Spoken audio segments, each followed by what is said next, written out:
That's interesting. Hi everybody, welcome to the Voodoo Garden. My name is Ray. I will be your host today. You may notice that my hands are extra white today, and that's because I'm wearing gloves. And you may ask yourself, Ray, why are you wearing gloves? Well, I'll tell you why I'm wearing gloves. I'm wearing gloves because the world's a dirty place. No, I'm wearing gloves because I'm touching something that I need to wear gloves with. It's not something deadly or strange or anything like that, but I'm wearing gloves because I'm a non-smoker. That explains a lot. I mentioned that I am not a smoker. I mentioned that quite a bit because I'm actually kind of happy with that fact. I smoked for 30 years. Yes, I started smoking when I was 14 years old. Way back in ye old days. Yes, they did have tobacco back then. And it was a stupid thing that I did. I started smoking when I was 14, and the reason I did it is because I saw my dad doing it.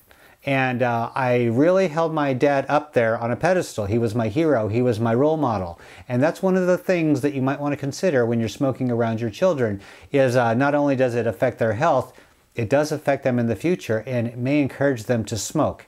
And whether you're a smoker or non-smoker, I'm not going to go into that because everybody should be able to make their own choices in life. But if you want to mold your child into somebody that you want them to be, you may want to consider what you're doing around your children, not so much what you tell your children, because children, I was one at one time, they emulate their role models, and my dad was my role model. My dad ended up dying, and he died because he smoked. And I stopped smoking about 7 years ago because I went into the doctor and I was having problems breathing. And they took some x-rays and they took some tests. Turns out I had the beginning stages of emphysema. Yes, emphysema is a really nasty thing that can really hurt your lungs. And basically what it is your lungs start losing capacity to take in oxygen and hold oxygen and transfer it and do all the fun stuff that lungs tend to do with oxygen. And it was on the beginning stages, and the doctor said if I had continued smoking, it would kill me. And that is the one thing that will get a smoker, and I was a dedicated smoker. I loved smoking. It was a wonderful thing for me. I enjoyed it. I didn't see a problem with it, but you know what? I saw a problem with it that day. And that day is the day that I stopped smoking. So I stopped smoking cold turkey. I decided, you know what? I can smoke this cigarette and kill myself, or I can stop smoking this cigarette and live a little bit longer. And I chose life. The type that I grow is called Shirazi tobacco. Shirazi? I think I got it right that time. Shirazi tobacco. It is an ancient Iranian tobacco that somebody sent me seeds for, and I grew it and I saved the seeds, I grew it and I saved the seeds, and I have enough seeds now to offer to everybody on the 2013 free seed giveaway. So stay tuned for that. It'll happen in January. Don't ask me for details now. I will announce details later. I'm just here to show you the seed pods and talk about tobacco just a little bit.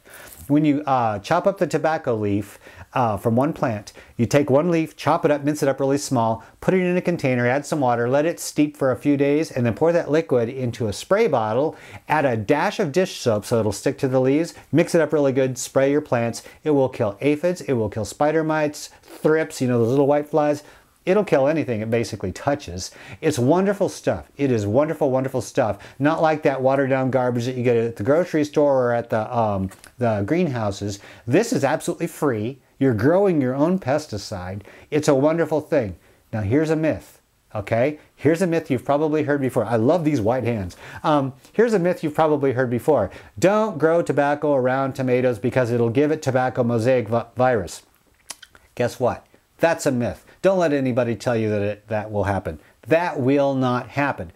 The history behind tobacco mosaic virus is, yes, it's a virus that affects, it can affect tomatoes, potatoes, all of the nightshade family can affect tobacco, and it's called tobacco mosaic virus because it was actually harming tobacco crops. But the thing is that infected tobacco, like when people would handle infected tobacco and then handle the seeds would be shipped to people and they would touch like tomato plants or infected tobacco that you get in your cigarettes and stuff like that. You would touch your tomato. Well, the thing is, you have to actually touch an infected plant to get that virus and touch another plant to give it the virus.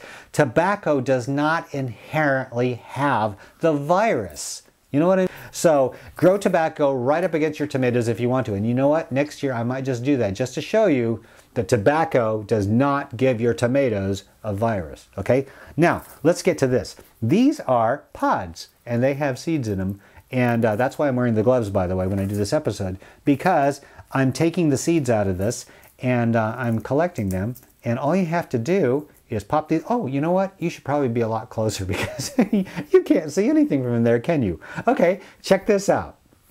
Now, like I've mentioned before, the plants are toxic. The nicotine will kill insects, and generally it's only insects that are going to attack that tobacco plant. So they land on the plant, they try to eat it. Well, the plant is very toxic and it fights back, kills those insects. So it attracts them like a magnet. And they go to that, and the cool thing is, while they're going for that, they're not going for your other plants. So if you plant this in your garden, it's like putting fly paper in there for little tiny insects. Not for flies, but for little insects like spider mites, aphids, white flies, thrips, all that nasty stuff. They're going to go for your tobacco plant, get on it, die, and it's going to look like fly paper. It's going to look awful, but then again, it's better that that looks awful than your other plants, isn't it? But the tobacco plant also puts out flowers. There's these beautiful pink and white trumpet-shaped flowers that attract beneficial insects that pollinate them and then go pollinate your other plants. These flying beneficial insects do not suck on the leaves and stems of the tobacco plant so they don't get killed by the tobacco plant. So it's a wonderful thing. It attracts bad insects, kills them. Now, when those flowers get pollinated, this is what happens. They get, these seed pods. And here's what happens. You just squeeze them, roll them around, and look at that. Out of just one pod, look at all the seeds that come out. They are smaller than grains of pepper. Just itty bitty. And it is a little sticky. That's why I'm wearing gloves. I don't want all that stickiness on my finger. And plus, these plants have nicotine. And since I'm a former smoker, the last thing I want is nicotine absorbing through my fingers. So when you're handling this, if you're a non-smoker, you may want to wear rubber gloves because you don't want nicotine going into your system. Check that out. All kinds of little seeds. And that's just off of one little pod. This is pretty cool. Who sent this? This is from Chris. Thank you, Chris. And he actually sent me some live specimens. Live specimens, yes. I heard something rattling around in there and I thought, oh no. These are called lemon drop peppers. Yeah, they're, I believe, hot peppers. I believe, I don't know, I'll have to look this up. But they're beautiful yellow peppers when they're ripe. And he also sent me these. No, they are not Christmas ornaments, but they are just beautiful, beautiful peppers. Let me bring these up close and you tell me if you can identify these, okay? Take a look. Kind of bizarre looking, aren't they? These are called bishop's hat peppers. Yeah, I don't know why. They don't look like a bishop's hat to me. You know, they do have the look, the shine, the color of those wax lips. Anybody that's not a kid, anybody that's as old as me, you remember at the candy store, we used to be able to get those wax lips, generally around Halloween, and you know, wear them and you have these big red lips and you'd also eat them. Yeah, they actually have the consistency of wax lips. Neat. I really like this. Oh, and here's something that's a little bit different about this pepper as opposed to other peppers. Normally, chilies, peppers, they're either hot, medium, or mild, right? The whole thing. Well, this one is different in one respect.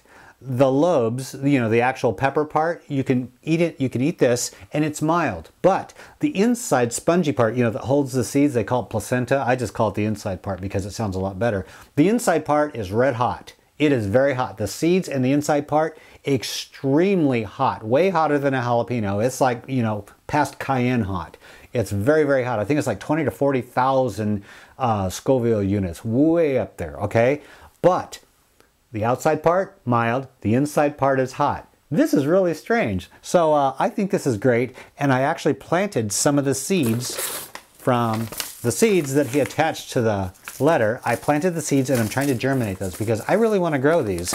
Not because I'm really into hot peppers or mild peppers. I'm growing them because I think they look cool. And that's good enough for me. So thank you so much for sending me a box of peppers. I really do appreciate it. That is neat. That is a neat thing. Why do I have tobacco seeds all over my floor? Oh, that ain't good. I'm going to have to sweep this floor. Ray, your grow room is a mess. Okay, and next on our agenda, yes, next on our agenda. Oh, oh, hold on. Okay, oh, I got something blue, and I don't know what this is. This is from, who are you? Well, Ray, put on your glasses, you idiot. Okay,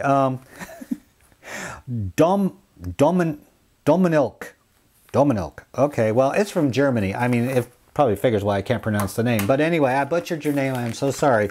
There's something in here, and I don't know what it is, and I don't know if I should open it, so I'm not going to open it. Into the drawing container it goes. And we also got some art. Yeah, people are starting to draw on their envelopes. I think my mail lady thinks I'm a little bit nuts. But yes, we got more letters this week into the Voodoo Garden. Oh, isn't this cute?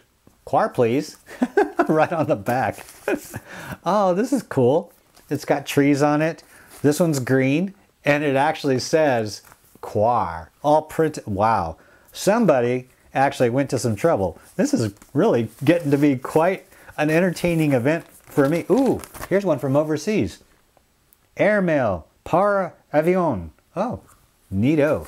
I love all of these new entries. That was this week's mail. So, it's the part of the program I hope you've been waiting for, because I've been waiting for it too. Let's do something different.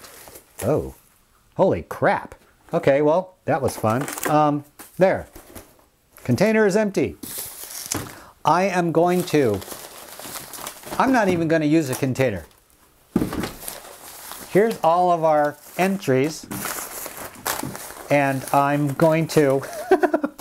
No, I'm not going to do a swan dive into the pile, although I probably could. I mean, it's big enough, isn't it? Okay, you get back. No, you get back here. Get over here.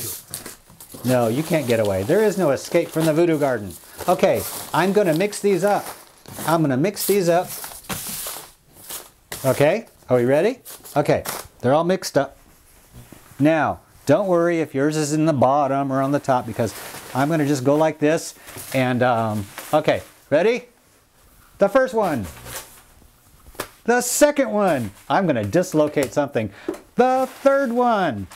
Oh, third, fourth, and fifth. Well, that was easy. Okay, well, see? All right, hey, get out from under my butt. Okay. No, you don't. You stop that. That's bad. Okay, this goes back in here. Don't you worry. Everybody that sends me a letter has an equal chance to win something from the Voodoo Garden. And I have a special surprise at the end of these drawings. Yeah, you knew I had something going on. This is no ordinary channel. There are no losers in my contests. Okay, you guys, next week, you guys are all winners, whoever you are. Finally, I got a thick envelope. I saw these big envelopes in there and I was like, why am I not drawing those? I mean, they're so easy to grab. You reach in, you know, it's bigger than day. Okay, I finally got a big one. All right, who are you and where are you from? Okay, this is Gulali? G-U-L-L-A-L-I. Gulali. Okay, well, congratulations, Gulali, you're a winner. Oh, it's an overseas person too. Ah, I love it. Okay, Gulali, you are a winner. Congratulations. You are the first winner this week on the Voodoo Garden 52 drawings. And let's see. Ooh, we got a 3-page letter going on here. No wonder it was in such a big envelope. I'm not going to read your whole letter on here. By the way, I'm sorry for mispronouncing your name. I butcher everything. That's just my nature. I do that. I can't pronounce anything. I can hardly pronounce my own name. But the question is, can I use newspaper to suppress weeds? You know, like lay newspaper down around a garden bed or around a fence? Yes, you can. You absolutely can. Now, there are people who may tell you that you can't use newspaper or certain kinds of paper because of the inks. That may or may not be true. I'm not here to tell you what's in your newspaper. Every newspaper has their own thing about using whatever inks. I personally don't worry about that. That's just me though, okay? And newspaper is a wonderful thing because if you lay it down to suppress weeds, it will do that and it will eventually break down because there are worms underneath that soil and they love to eat paper. So if you put down the newspaper and if you have like mowed grass or anything like that, put it on top of the paper to keep the paper from blowing away. It will kill weeds deader than heck, and it will also feed your worms in the process. Very good question. Thank you so much. And by the way, since you are overseas, you are going to receive an envelope full of a bunch of different kinds of rare, exotic, fun to grow tomato seeds from me to you. Congratulations, Gulale. I hope I did that right this time. Anyway, congratulations, my friend. You are our first winner today in the Voodoo Garden drawing. Who's the next one? Who are you and where are you from? Holy crap, we got another foreign winner? Really? Wow, 2 foreign winners. I love it. I really do like the fact that people are sending me entries from overseas all over the planet because it shows me that there are people, not just in the United States, but everywhere that want to get involved in this. And that makes me personally very, very happy. And you know what happens when I get happy? I get stupid. Oh, by the way, who are you? You are Karen. Karen's tip is, if you don't have well water or rainwater for your garden, all you have to do is fill up a container with regular tap water, let it set overnight and the chlorine evaporates really, really quick out of tap water, then use that water for your plants or your compost tea. Very good tip, very good common sense tip, okay? I like that. And people that are watching will really appreciate that too. When you use water out of the faucet, it has chlorine in it generally, and chlorine is used to kill bacteria and stuff that you drink in your water. Think about that. Chlorine will also kill the bacteria in your soil. So please, if you're going to be using water out of your tap, if you have the time, put it in a bucket, let it set for overnight, and then it's perfectly safe to use for your garden or your indoor plants, and it won't kill all the beneficial bacteria in your soil. So thank you to Karen. Your seeds are on the way. Thanks a lot. I really do appreciate it. Next winner is, oh, you gotta be kidding me. This must be foreign day. This is Marcel from Germany. Ah, Marcel, congratulations. You are a winner. Wow, this is just amazing. I can't believe it. You saw me pick them. I had no way of knowing where they were from. This is crazy.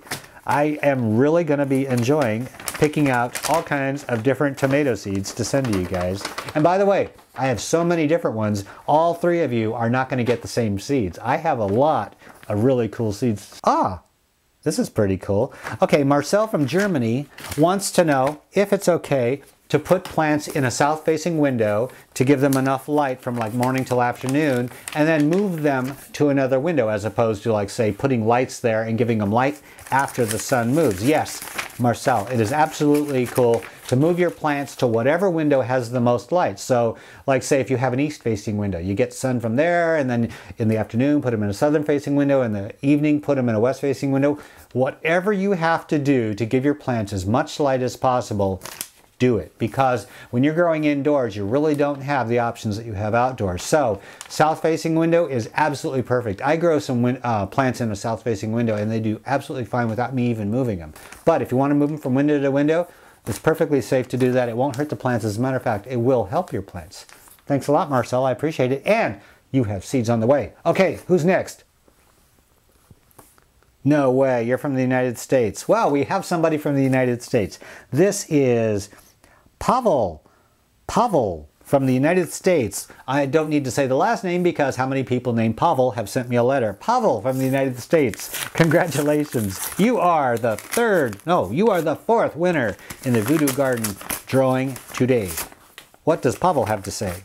Oh, not a lot. Oh, this is a good tip. I like this. Thank you, Pavel. All right, Pavel's tip is when you're growing spinach, spinach is a perennial. I didn't know that. I only grow it as an annual because, you know, I live in the Great White North and it's always cold here, so I harvest in the fall. But if you're in a warm environment, apparently spinach grows as a perennial. So you don't have to pluck all the leaves off and then yank it out in the fall. Just keep trimming it back. Kind of like you do with like onions if you want to get the greens off, or sometimes with lettuce.